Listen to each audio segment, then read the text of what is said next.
ನಮಸ್ಕಾರ ಸ್ನೇಹಿತರೆ, ನಾನು ಪ್ರಸಾದ್ ಅಂತ ಬೆಂಗಳೂರಿಂದ. ಈಗ ಎಲ್ಲ ಕಡೆ ಮಳೆ ಆಗ್ತಾಯಿದೆ. ತುಂಬ ಜಾಗದಲ್ಲಿ ಪ್ರವಾಹಗಳು ಬಂದಿದೆ. ಎಷ್ಟೋ ಕಡೆ ಗುಡ್ಡ ಕುಸಿತಗಳಾಗಿದೆ. ಜನಗಳಿಗೆ ತುಂಬ ತೊಂದರೆಗಳಾಗಿದೆ, ಅಸ್ತವ್ಯಸ್ತ ಆಗಿದೆ. ಯಾಕೆ ಹೇಳ್ತಾ ಇದ್ದೀನಿ ಅಂದರೆ, ನಿನ್ನೆ ಅಂಕೋಲಾ ತಾಲೂಕು ಸಿರೂರು ಹತ್ರ ಒಂದು ಗುಡ್ಡ ಕುಸಿತ ಆಗಿ ಒಂದು ಟೀ ಅಂಗಡಿಲಿರೋಂಥ ಒಂದೇ ಕುಟುಂಬದ 5 ಜನ ತೀರೋಗಿದ್ದಾರೆ.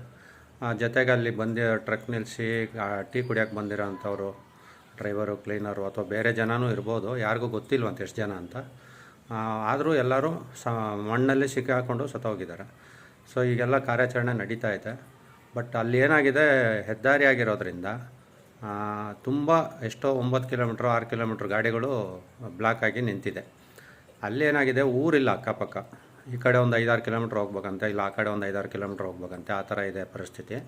ಅಲ್ಲಿರೋ ಡ್ರೈವರು, ಕ್ಲೀನರು ಅಥವಾ ಬೇರೆ ಗಾಡಿಯಲ್ಲಿರೋ ಜನಗಳಾಗಲಿ ಎಲ್ಲರೂ ಅಲ್ಲಿ ಜಾಮಾಗಿ ನಿನ್ನೆಯಿಂದ ನಿಂತಿರೋರಿಗೆ ಊಟ ತಿಂಡಿ ವ್ಯವಸ್ಥೆ ಇಲ್ಲ, ನೀರಿನ ವ್ಯವಸ್ಥೆ ಇಲ್ಲ. ಅದಕ್ಕೆ ನನ್ನ ರಿಕ್ವೆಸ್ಟ್ ಏನಂದರೆ, ದಯವಿಟ್ಟು ಅಲ್ಲಿ ಅಕ್ಕಪಕ್ಕದಲ್ಲಿರೋ ಊರವರು ಅಥವಾ ಬೇರೆ ಯಾರೇ ಆಗಲಿ, ದಾನಿಗಳು, ದಾನ ಮಾಡೋವಂಥವ್ರು, ಧರ್ಮ ಮಾಡೋವಂಥವ್ರು, ಅವ್ರಿಗೆಲ್ಲ ಒಂದು ಊಟದ ವ್ಯವಸ್ಥೆ ಏನಾದರೂ ಒಂದು ಪಟ್ಟಣ ಕಟ್ಕೊಂಡೋಗಿ ಕೊಟ್ಟರು ಅವ್ರು ಊಟ ಮಾಡ್ಕೋತಾರೆ. ಒಂದು ಬಾಟ್ಲ್ ನೀರು ಕೊಟ್ಟರೆ ನೀರು ಕುಡ್ಕೊಳ್ತಾರೆ.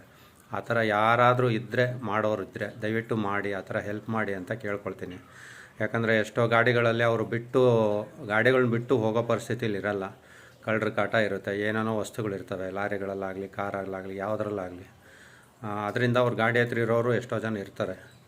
ದಯವಿಟ್ಟು ಯಾರಾದರೂ ದಾನಿಗಳಿದ್ದರೆ ಅಲ್ಲಿ ಆ ಥರ ಏನಾದರೂ ಒಂದು ವ್ಯವಸ್ಥೆ ಮಾಡಿ. ಸರ್ಕಾರ ಮಾಡುತ್ತೆ ಇಲ್ವೋ ಗೊತ್ತಿಲ್ಲ, ಬೇರೆ ಜನಗಳಾದರೂ ಹೆಲ್ಪ್ ಮಾಡಿ ಅಂತ ನಾನು ಕೇಳ್ಕೊಳ್ತೀನಿ. ಒಳ್ಳೆಯದಾಗಲಿ.